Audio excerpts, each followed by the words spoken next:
a lot of challenges in the beginning is figuring out, we've got this amazingly vast, highly respected, highly followed, very well-read property. How do you bring that to a game and do it justice? There are so many different things within the books that were clearly had to be a certain way. There was so much strife about whether we were going to do Tom Bombadil at all, and the conversation about, well, Tom Bombadil wasn't in the movies, and there's a reason why it was cut. We had a very strong belief on what we thought was going to make this story great. It's such a long road to get to where we are today, and there are so many different things that I can look at now and say, that was definitely the right decision, and Tom Bombadil was definitely the right decision. So at launch, it was, we had 8 regions. We kind of worked our way through the Shire. We ended up in Angmar. It was we thought, huge world at the time. In fact, I think at the time it was one of the largest pieces of landscape ever released for a game. Eyes and ears and hearts and minds and everything opened up to us to see how we addressed, how do you do a story in this world?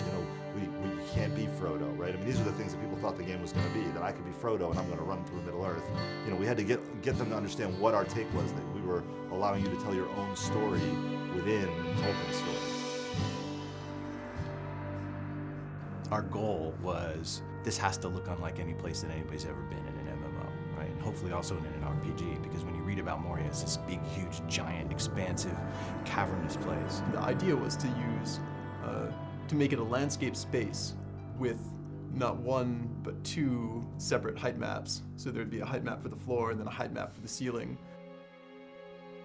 That was something we'd never done before, doing the vast landscapey interior dungeon.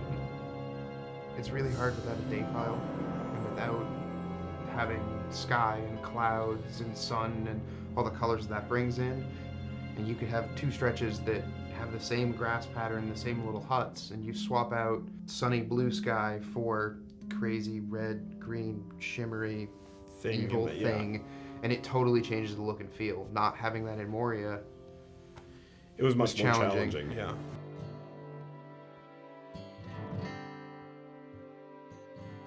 Our primary goal was to, how do we take this amazing game that people love once they get in it, but that there are some basic barriers to entry, like the subscription-only experience, and how do we reinvent what we have so that it retains all of its, grand and glorious nature while addressing an audience that's much bigger. We are standing on a mound of content that is almost 10 years old, going back to when we first started early development in Turbine.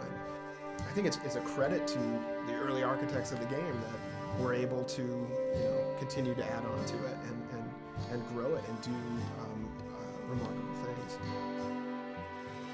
Coming into Rohan, we have a totally new space. We have a totally new way of playing across it. And I think that being able to go out onto these vast plains and ride your war steed and challenge these, mounted bands of marauders, I think we come to a whole new chapter in Middle-earth. This is where the War of the Ring begins. At a high level, we're sort of, the training wheels are coming off, we're out of Eriador, we're east of the Misty Mountains, into the very epic, action-oriented portion of the fiction.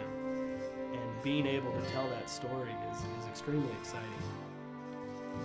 Book has grown and gotten stronger over 5 years, which is a huge testament to this game and to this team. The team has grown, the game has grown. We're not slowing down, if anything, we're speeding up. It's going to be a fantastic 2012.